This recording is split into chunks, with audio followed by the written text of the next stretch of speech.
So, what's the nitty-gritty of Mr. Cameron's new deal on child refugees? Well, the biggest and most significant move is his decision to say to charities like Save the Children, UNHCR and others, you decide which children are at risk in Europe, and then once you've identified them, we will say they can apply for a humanitarian visa to come to Britain, which will enable them to stay for 5 years, and thereafter they could apply for asylum.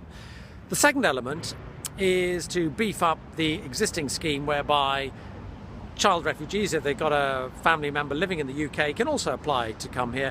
And the third element is to say to local authorities, look, see how much spare capacity you've got in terms of your social services, schools, housing, so on and so forth, to take child refugees, and then to try and share around the number of child refugees amongst different local authorities, so not just one or two are having to bear the full burden.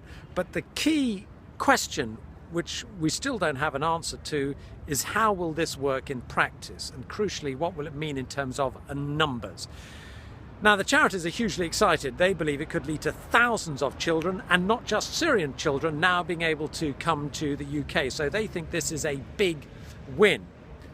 Downing Street are not putting any numbers at all on what this might mean. They're not putting any detail in terms of funding or resources for local authorities, and they're not giving any sort of timeline about how quickly this might kick in.